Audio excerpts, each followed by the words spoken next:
In the dim light of Stella's bar, Eve Marlowe's red lipstick promised more stories than a Sunday paper. You could see it in the way her eyes sparkled like two shots of whiskey, neat, eager to burn the truth out of you. She was trouble with a capital T, and that spelled bad news for anyone who dared to play her game. It was a foggy San Francisco evening when Jack Donovan walked into that cramped little den of secrets. Donovan was a decent detective, struggling to balance his love for justice with his overwhelming tendency to fall for the wrong type of woman. And tonight, he felt the scales tipping dangerously as he caught sight of Eve.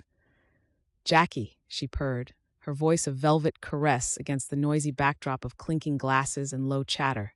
"Long time no see." She was leaning against the bar, her figure silhouetted by the soft glow of the neon beer signs. Her face was underlit eerily, casting shadows that whispered of late-night encounters and whispered secrets. "What brings you here, Eve?" he asked, knowing full well that serendipity had no place in this rendezvous.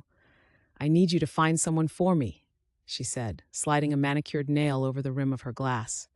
Her eyes betrayed an urgency that contradicted the playful tone in her voice. Donovan sighed. "Who is it this time?" "An old flame. He has something that belongs to me." Her lips quirked into a mischievous smile, but it didn't quite reach her eyes. Eve handed him an old photograph of a dapper man whose eyes had the same cunning gleam as hers. "His name's Danny Lomax, and he's stolen a very expensive, let's say, item that I need back immediately. The problem," she paused to sip her drink, "is that he's disappeared off the face of the earth." By the time Eve finished her tale, with all the intrigue and allure of a classic film noir, Donovan was hooked.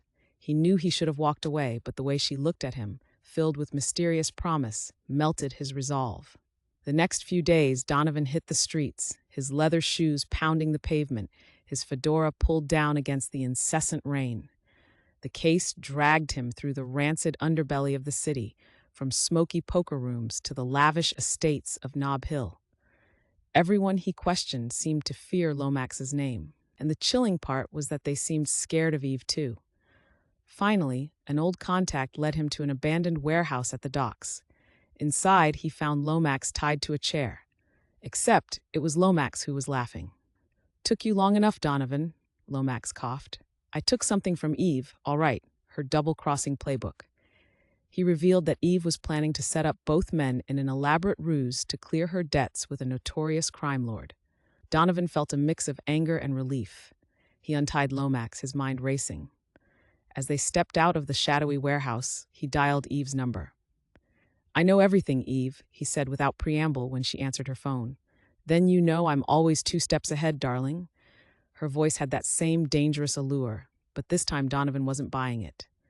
When he hung up, he made one last promise to himself. No more games. He'd play it straight, just him and the relentless pursuit of justice. As for Eve, she would go on, always hustling, always surviving. That's just the game she played, in the sultry shadows of the city's heart.